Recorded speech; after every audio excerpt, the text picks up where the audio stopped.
Okay, welcome friends and colleagues to our third seminar of the Sufi Studies Network for 2023. Before introducing our guest, please allow me to acknowledge country and pay my respects to its custodians and say that I live and work on Darug land.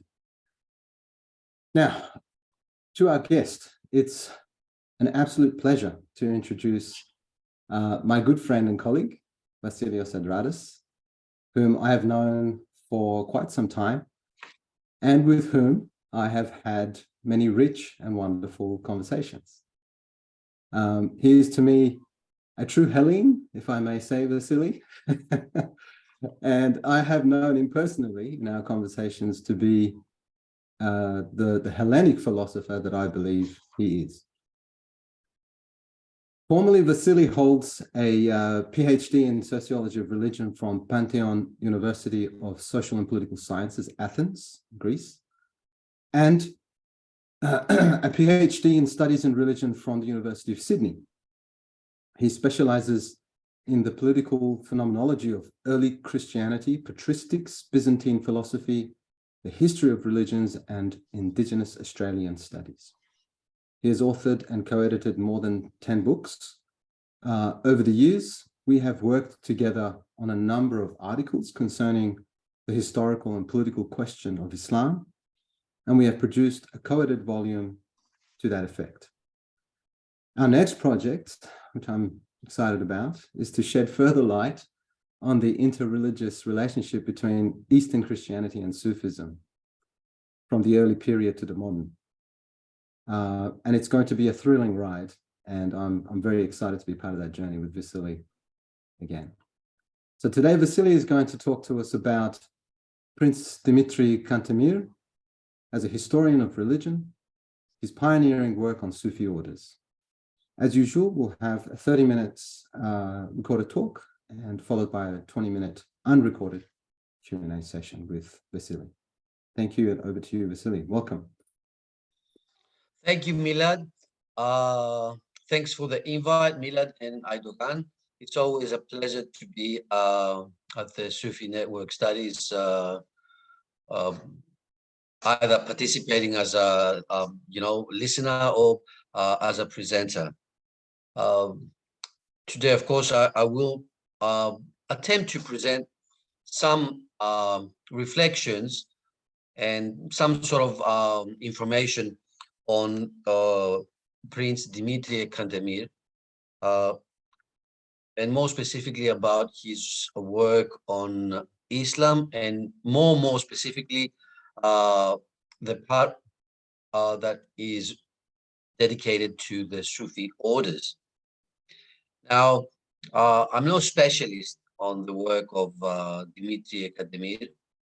Actually, I was totally unaware of the prince 3 years ago, but I had a talk with out of the blue with a friend of mine, a Romanian Orthodox priest, who did his Master of Philosophy thesis in religious studies in Thessaloniki, and there he devoted his thesis on the work of Prince Dimitrie Cantemir, which is of interest for us today. Now, that work is in its original title, which was actually Russian, because it was published in 1722. By the way, Dimitrie Cantemir was born in 1673, died in 1723. He died 50 years old. So 1 year before his death, this work was published in St. Petersburg. And the title is Kniga Sistema ili Sostoyanie Muhabedaniskaya Religie, which of course translates to a systematic treatise of the constitution, the structure of the Muhammadan religion. Now, it might strike someone as, a bit of, not a bit, but clearly a pejorative way to describe the religion as Muhammadan religion. And perhaps I have to make this note here that there are certain terms in this work and other works of Cantemir on Islam, certain terms like, Muhammadan, or as we will see, sect, or descriptions as false. And some have regarded them just as pejorative and value-laden discourse. But a better contextualization of his work reveals that because he was publishing these in Russia, and because everything published in Russia at the time was under the inspection and approval of the Holy Synod of the Church, they had to, get the tick. So in a way, he had to use here and there some sort of terminology to get away with it. And that's how modern scholarship approaches these sort of terminology and seemingly pejorative language. Of course, we should keep in mind that Cantemir was an Orthodox Christian, and he believed that his religion was the truth. There's no, sort of doubt about that. But I'm just making a broader contextualization so we can understand this sort of, pejorative terminology. Now, another work that has that he wrote, which is let's say much more known, is the work by the title Incrementorum et Decretorum Aule Ottomanicae Historiae, which basically is the rise and the decline of the Ottoman Empire. And of course, everyone, I suppose, thinks of Gibbon's work, the growth and rise of the decline of the Roman Empire. And by the way, Gibbon, in to quite an extent, based his perspective and understanding of history on Cantemir's work. And then he has another work on Islam, which is not that systematic or quite organized, but it's basically a collection, and it's called Collectanea Orientalia. Now, I will be saying and adding notes here and there, because our time is limited. I will go straight ahead to the part of the book that refers to the Sufi orders. Now, the Technica Systema is divided into 6 books, and everything he has to say about the Turuk is in the 6th book.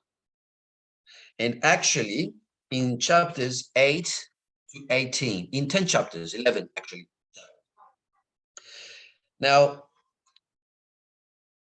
in chapter 8, he starts by referring, the title is on the sects of the dervishes. That is, on monks or monastics in general. Now we see here the sects, which of course is a quite loaded terminology, and actually in those days it was very, very pejorative. It's not even a heresy; it's a sect. Now, on the other hand, he uses monks, monastics, and although he was in his general outlook concerning Islam and of course Sufism, very, I would say, descriptive. in a quite pioneering way. If we could say, that he, in a way, anticipates the early schools of the phenomenology of religion, which were very, very descriptive, just describing the object in front of them. So, and we would say that description is a sort of, neutral thing, but we know that nothing is neutral. And of course, description itself is not neutral. So although he's describing, he's framing at the same time. By calling them monks and monastics, he is in a Christian way framing them and presenting what he goes on to describe. Now, all this exploration that he has on the Sufi orders is, to a great extent, not based, but I would say utilizes and makes use of a work that was written in 1666. So around the mid of the 17th century, and it was called The Present State of the Ottoman Empire. And it was written by Paul Rico. Now, Cantemir uses the work, but he uses it quite selectively, creatively. He doesn't just copy the work. But it's one of his basic non-Muslim sources. Generally, Cantemir, in his works on Islam, uses Muslim sources, and for that matter, Ottoman sources.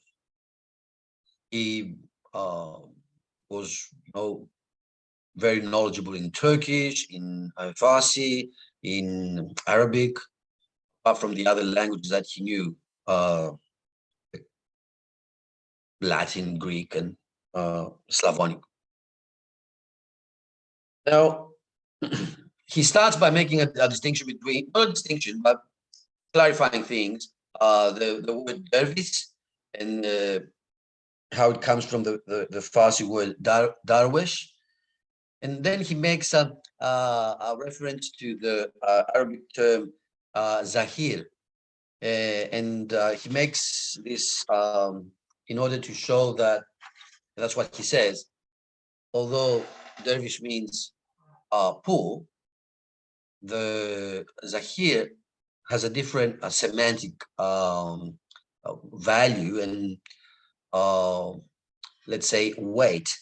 It means the one who is disciplined and withdraws from the worldly goods and worldly things in order to devote themselves totally to God. Then he goes on to divide the orders of the dervish orders into 3 types. Now, he deals only with the turuk and with what I like calling, ritualistic Sufism. That is the third, stage of Sufism. If as first we regard ascetic or pietistic Sufism, and then as second, the great contemplative tradition of Sufism. He deals only with the ritualistic side of Sufism, the Tariqa side of it, from the 1200s onwards.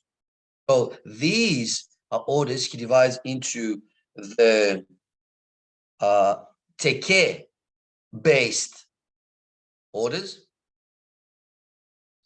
into the itinerant orders without any, specific and stable location, and then in between type, which we could call teke funding. So there is a teke, but some of the dervishes that belong to that teke go out into the world. They collect monies or food or whatever, and they bring them back to the teke in order to sustain the life of their fellow brothers. So these are the 3 types that he sort of distinguishes the Turuk into. Here we do see this not only descriptive phenomenology, but also the typological phenomenology. He also has this a way of not just describing, but also categorizing and making types of things. And as you will see further on as I continue, although he relies a lot on written evidence, written witnesses, literature, he also draws heavily on his personal observations. And I think that from the perspective of a European, one could say, he's the first that presents a work so rich in personal observation. What nowadays we would call, field work concerning Islam and the Turuk. Now, in the 9th chapter, he refers to the first people that established the dervish orders. Now, he mentions two people, that's Halveti and Naqshband or Naqshband. And of course, these two are related to the Khalwati and Naqshbandiya Tariqa. Now, he refers to them, but as he goes on, he says that these are the two first tariqa that appeared in Turkey, and he takes them back to Ali and Abu Bakr. Now, there is of course, he knows the ideology, the silsila ideology, behind the understanding of the tariqa. All the tariqas go back to Ali and Muhammad, actually. But I think that his sources didn't allow him to really check his dates. And that's where, for instance, we can see an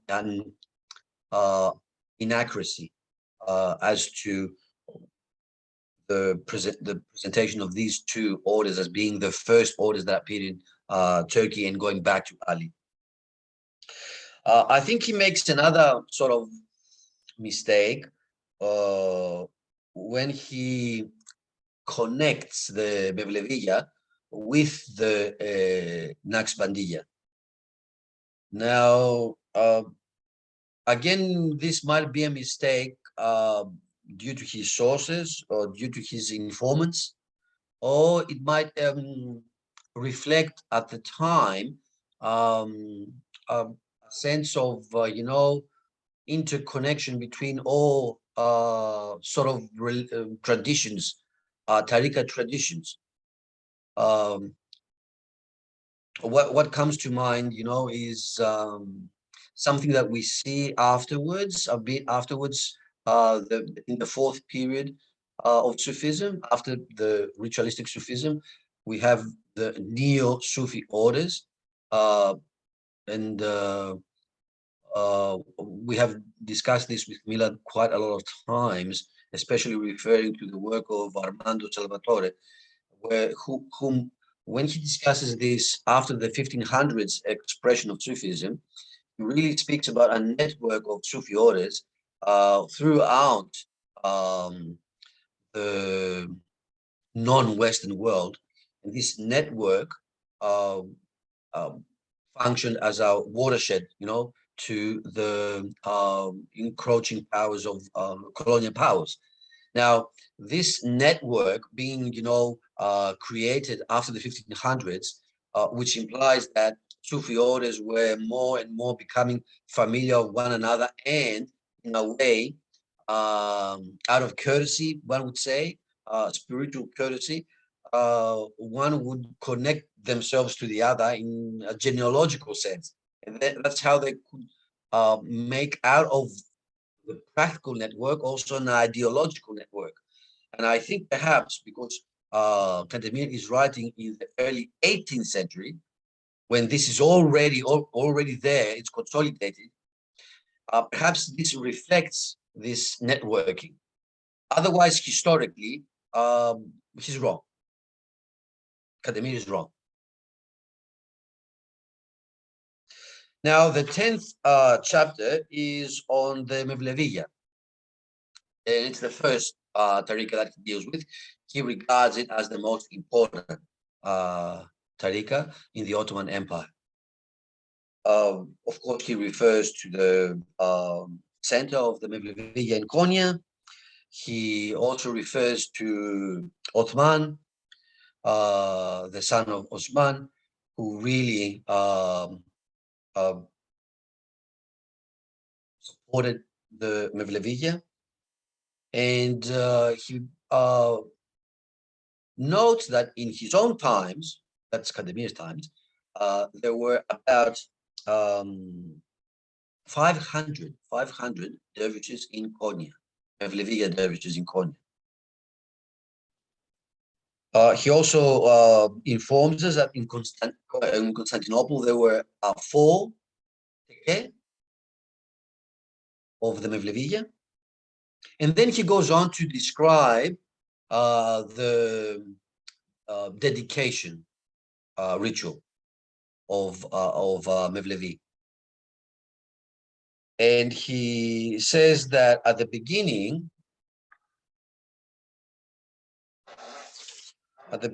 the dervish stands in front of the sheikh, and the sheikh asks the dervish, the candidate, "May your arrival be in peace, O child." And the candidate says, oh, he goes on, sorry, "What has your good thought been?" And then the candidate expresses his wish, and the sheikh would try to urge him to go back to his normal life, regular lifestyle. And then the candidate was supposed to, insist. And this would go on for 3 times. And after that, the sheikh would say, "It's the will of Allah." Now, this is very sort of, brief and very, I would say, concise. But it reminds me because also, I mean, literature, but also because I have personal experience, I have witnessed it. It reminds me of part of the monastic vows in the Greek Orthodox Church of monks, the vows that they give. And there is a similar way to, a similar ritual where you will appear before the elder, and he asks you, "What are you doing here? Why have you come? And what have you been thinking of this?" And he replies, "To be part of, your group." And this goes on 3 times. And after the 3 times, the actual ritual starts. And that's where Cantemir describes their investment. Okay, the investiture actually. The candidate is given the vestments, the clothes, and the headdress of the Mevleviya dervish, and everyone congratulates, of course, the new member, and they wish him grace, strength, affliction, patience, humility, virginity, silence, obedience, and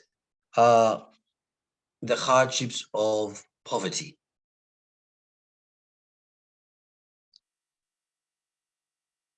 Now, once one is a member of the Mevleviya, he has to go through a period of 9 years. which are divided into three slots of 3 years. The first 3 years, he does the most, let's say, nasty work in the care, cleaning everything. The 3 years after that, he's in the kitchen, serving everyone, And in the 3 last years, he serves the other brothers in their other needs. So this sort of serving different needs in an ascending order of, let's say, value. After those 9 years, if he makes it, he becomes Dede. And then he devotes, then the Mevleviya says, Cantemir devote themselves to poetry, to rhetoric, and the study of music. Of course, he mentions the famous, ney, the instrument ney.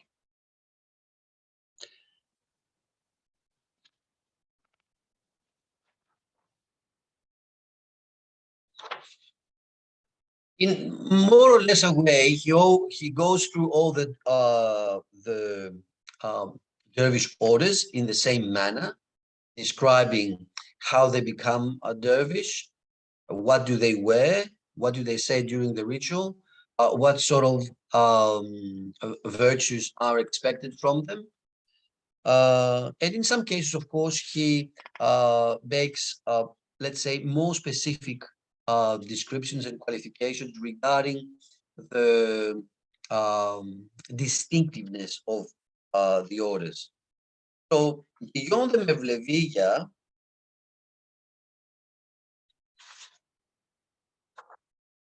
he refers to the Bektashiya as the second most important Sufi order in the Ottoman Empire.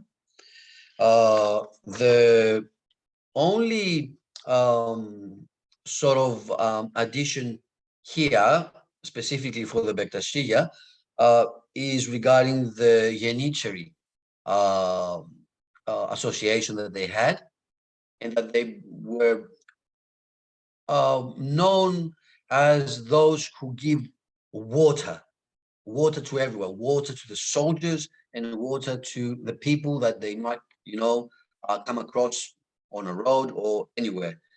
And he makes the quite interesting note that they would offer water by taking off their headdress, which was quite hollow, and they would put the water in and offer it to the people. That's why the headdress was of a certain, shape in order to be suitable for this sort of purposes. There's lots of that sort of, in his work, there's lots of that sort of exotica when he deals with Sufism. The next dervish order is the Kalenderiya.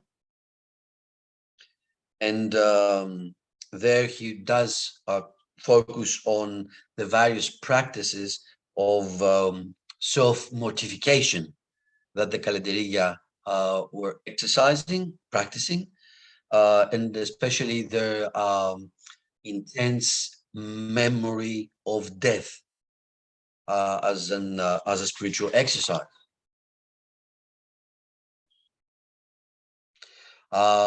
He refers to the dervishes called Kadri. Now, this is a quite interesting case because we could regard him as, in some respect, a more radical form of the Kalenderiya, but also distinctive in their own on their own. Now, to give you an example, he says that the Qadri have a mystical sort of prayer that they say without the utterance, the actual utterance and wording being heard. So we could call it a kind of spiritual prayer. So although they move their lips, they talk. There's no utterance and there's no wording. They do it in the ear of their brothers. So it's like a kind of mystical transmission. And thanks to this sort of prayer, this mystical prayer, he makes the comment that they are in a position to penetrate into lots and different divine heavenly visions. Their life was quite an austere one, very austere lifestyle. The Sheikh wishes the candidate or says to them, if your body does not become dry as this green tree I'm giving you right now. They used to give them green trees, little trees, branches. So if your body doesn't become dry as this green tree will become dry, then your soul will become dry and have no fruits, bear no fruits. The very, very interesting thing about the Kadriya is that they engaged in an ecstatic dance session, and it was so ecstatic. So they would take off their clothes totally, and they would wear sheepskins instead. They would touch the shoulders of one another in a cyclical manner, and they would go round and round and round, faster and faster and faster and faster. And they would say at the same time, who, the divine name. So this could go on for hours. And it was so ecstatic that, and it was so loud that you were supposed you'd bleed. Either you would bleed, from the lungs, or from your nose or whatever. Now, you were supposed to bleed because this was the proof that you made it. And the Sheikh would, out of the blood of the ecstatic dancing of the Kadriya, write their names on the walls of the tekke. And the name in blood was the proof that you made it as a accomplished Kadriya. Now, these are things that he has witnessed. It's not things that he has read about. So it's very, very interesting as I would say, a pioneering anthropological testimony in the field of religious studies. And then he refers to other dervish orders as the Torlak and the Ebribu Bahi. Now, some of these dervish orders are not Ottoman. Or better, to put it better, were not active in the Ottoman Empire, but in the rest of the Islamic world.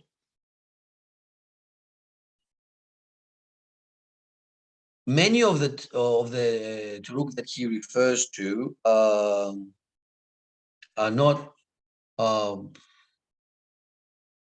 known anymore, or are very little known, even in the bibliography on Sufism. So in a way, I suppose they were sort of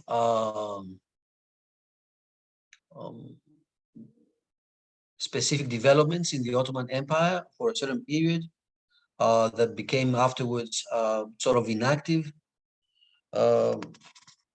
it's worth, looking into this from the perspective of the history of religion. We could go on talking afterwards, but what I would like to stress is that there's lots of this sort of exotica that he refers. He even refers to dervish stylites, which are the column dwellers, which was a very common practice in early Christianity or Byzantine Christianity in Syria and Palestine. Monks standing their whole lives or for many, many years on a column for purposes of self-mortification. And he refers to such dervishes, in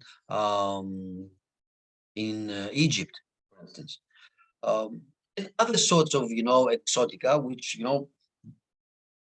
in a way, sort of, I would say,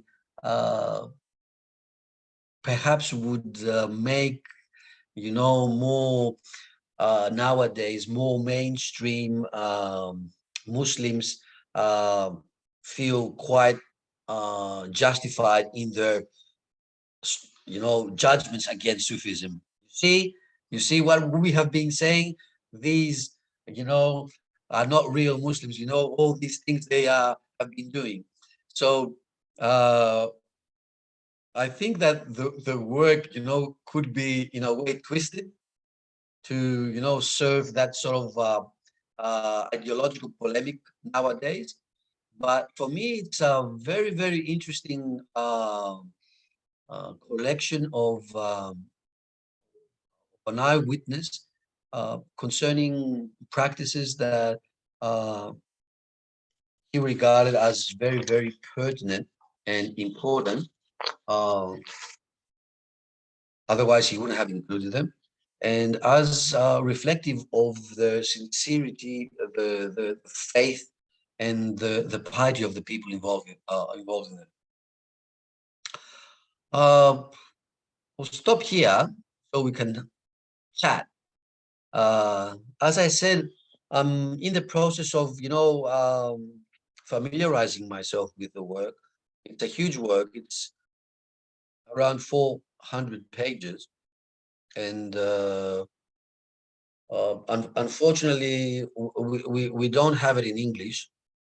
So I'm trying basically from Latin and from the Greek translations that my friend has provided me with to try to look into the whole spectrum of how Cantemir is dealing with Islam. Thank you.